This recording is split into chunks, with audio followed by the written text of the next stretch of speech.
खुलुमबाय लोगोफोर बे समाव बयनिसिमबो आंनि चेनेलाव नोंथांमोनखौ बरायनानै लाबाय। दिनै गोलाव समनि उनाव मोनसे भिडिअ लाबोबाय लोगोफोर। दुखुनि बाथ्रा, जोंनि गामि आफादावनो दिनै सासे रुंसारि जालांबाय।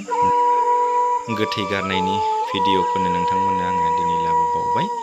नैबे जाहैबाय बिथां रुंसारिनि देरसिन फिसाज्ला। बिथाङा ओंखाम संनायनि हाबाफारिखौ आवगायगासिनो दङ। नै आसारि बिथाङाबो गोथां आरो गोथैनि हासुङाव दै गोथार बानायदों आरो बिथिं गोथैनि बैसाङाबो जोंहा जाखाबाय, औवा थसेजोंनो बानायनाय जायो। आरो फारसेथिं गोथैनो ओंखाम संनाय, बावनो थाखाय ओंखाम संनाय बायदि हाबाफारिफोराबो जोंनि गियाथि हमनाय बिथाङा मावगासिनो दङ। फाइनेलि ओंखामफोरा जाबाय लोगोफोर। दायो गोथैखौ बहननो थाखाय बिनि थावनिखौ फोसाबबाय आरो नै फारसेथिं सावनो थाखाय जोंहा बेबो जाबाय मंखरसालियाव। दा नै गोथै बैसांखौ बनो थालिरनि मोनबा खोन्दो बोखावनानै एबा हानानै बेवहाय बनाय जागोन। जोंहा मावथि बिथांमोना मावगासिनो दङ। नैयावनो जोंहा गोथैखौ फुथुनाय जागोन। बिनिफ्राय रायजो राजा, बाय बाहागि, न'खरनि बिगोमा गासैबो फारि फारियै ओंखाम बावनाय जागोन गोथैनो। बिदिब्ला नोंथांमोना नायलांदो। नैबे बैसांखौ बखांनायनि उनावनो जों गोथैखौ दिहुननाय जासिगोन। नोंथांमोना भिडिअखौ नायनानै माबोरै मोनखो कमेन्टनि गेजेरजों फोरमायहरदो। आरो भिडिअनि गेजेराव नुनो मोननाय बायदि आसारखान्थि हाबाफारिया गोरोन्थि जायोब्ला नोंथांमोना निमाहा होगोन आरो आसि थुनानै फोरमायहरगोन होननानै आङो खावलायनाय थाबाय।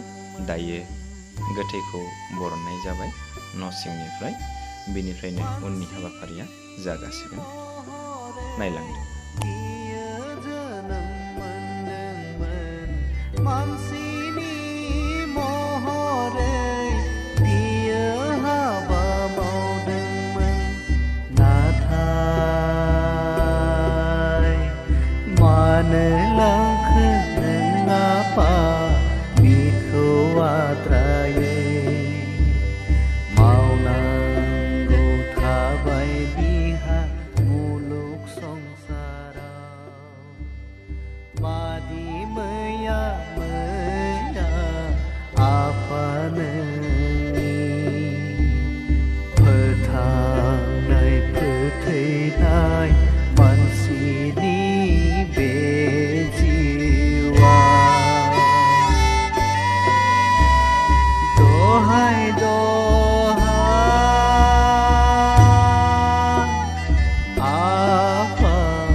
दहाय दहाय